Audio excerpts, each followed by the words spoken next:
Ce n'est pas une édition de journal, mais un moment, un espace d'entretien et d'échange sur les questions d'actualité entre journalistes de Kivu Morning Post et vous, chers internautes.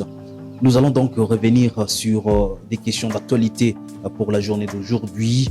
Il s'agit également, pour commencer, la communication de Guillaume Djike et Kaiko, porte-parole militaire de Sokola 2, qui affirme que la ville de Goma et la cité des Saké sont hors de toute menace de rébellion 23 et leurs alliés, Robaya est aujourd'hui sous contrôle des forces armées de la République démocratique du Congo. Dans ces numéros de l'actualité du jour, nous allons également essayer de comprendre ce qui motive 17 députés élus de la province du Nord Kivu à demander à Kinshasa de commencer un processus de résolution pacifique de conflits.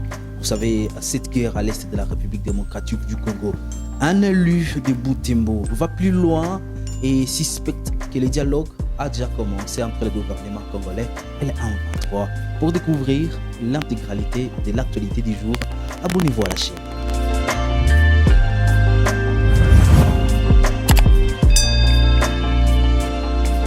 L'information et l'actualité en ville de Goma, marquée par la découverte de 2 corps sans vie. Il s'agit de 2 enfants identifiés comme écoliers au complexe scolaire Mamayetu. Déjà ce matin, après avoir appris la nouvelle, quelques personnes s'identifiant comme membres de leur famille ont pris d'assaut à cette école privée.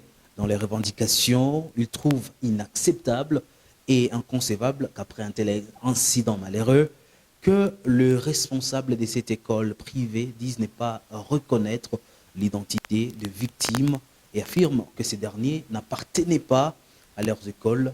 Un reportage de Kivu Morning Post nous aide à comprendre de plus.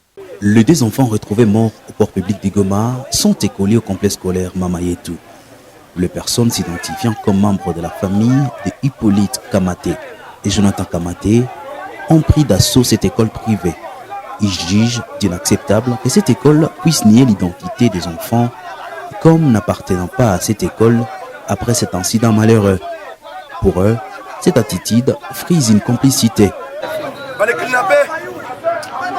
Bakinape batoto bawili banasomeaka ni bakarso bawili banabatupa kule kukoro bamotari banafanya recherche banakuta ni batoto biko na logo ya masomo batoto ile basoma ile logo banakia banauliza hapa hivi est-ce qu'il y a batoto banasema abayue bapoteze centrase banasema habayu tunaambia mwite wenye familia bakuye batafute watoto yao banataka sasa peta fujo ndio watoto dogo sana.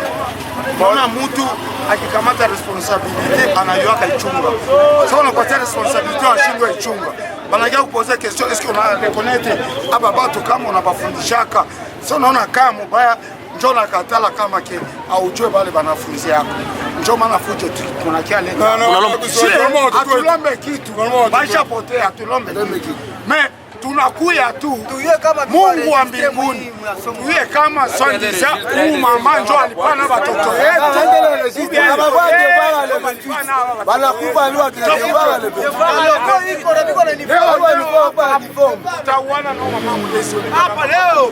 Des accusations rejetées d'un revers de la main par le directeur principal de cette école, Jean-Claude Moulindois, fait savoir que les enseignants ont constaté leur absence à partir de mardi.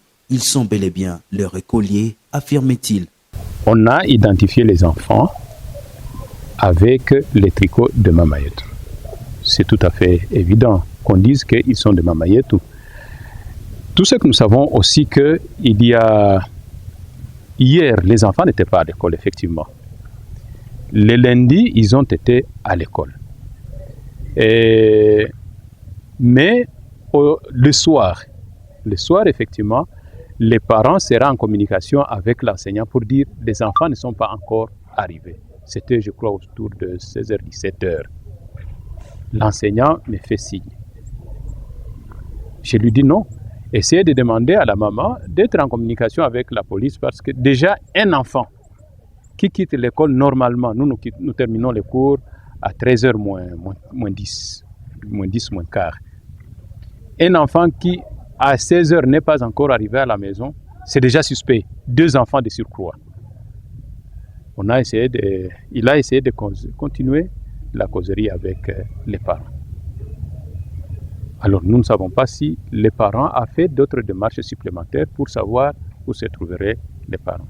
Mais tout laisse à penser qu'il aurait avisé peut-être certaines personnes parce qu'il se pourrait qu'il y aurait des gens qui auraient appelé pour dire que si les enfants ne sont pas, on ne paye pas, les enfants, on va les tuer.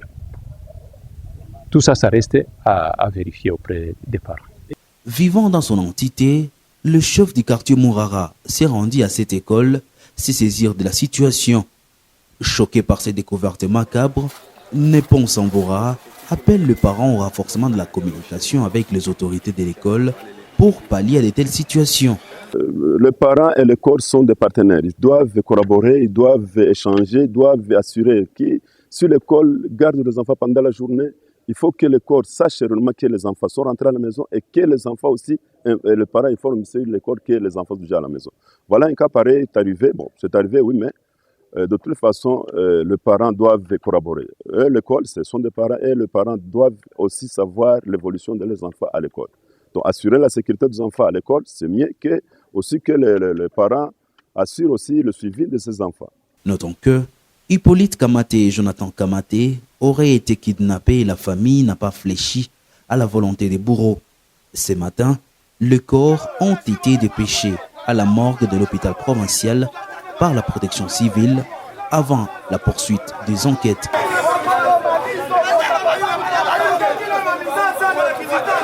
Au niveau provincial, d'abord à Kinshasa, il y a les députés nationaux qui demandent que soit suspendu le processus d'enrôlement pour d'abord finir avec la guerre. Et pendant 7 ans, 17 députés provinciaux sont favorables à un processus pacifique avec les rebelles du 23. Pour eux, la guerre a échoué. Vitesse supérieure, il faut d'autres moyens pour épargner la population du Nord Kivu de la pire situation. Les députés provinciaux Promesse Matofali soupçonnent le gouvernement congolais déjà de mener des négociations secrètes avec le 23. Il révèle que l'adhésion de la RDC, par exemple, à l'EAC et ouvrir la voie au retour de réfugiés se trouvant au Rwanda font partie de recommandations du 1-23. Suivez Promesse Matofali. Vous savez ce qui s'est passé dans les territoires de Rutshuru, ce qui s'est passé au territoire de Nyiragongo, ce qui se passe au niveau du territoire de Masisi. Nous apprenons aujourd'hui que ça qui est aussi menacé, ça veut dire que la situation ne tue pas. De Bunagana à Rubaya, ça montre clairement qu'il y a un échec.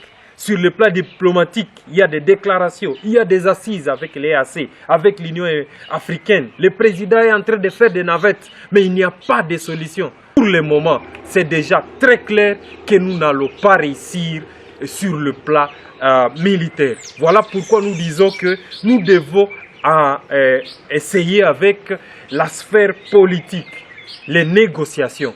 Et le gouvernement est en train de négocier à cachette. Il ne nous dit même pas.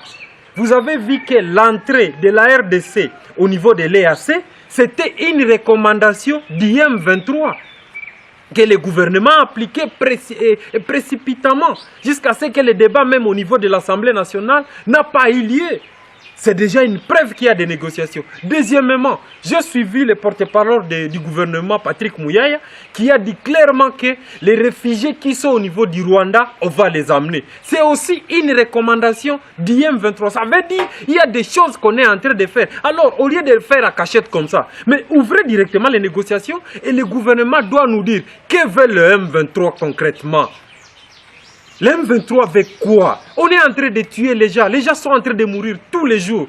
Aujourd'hui, l'économie de la province est par terre.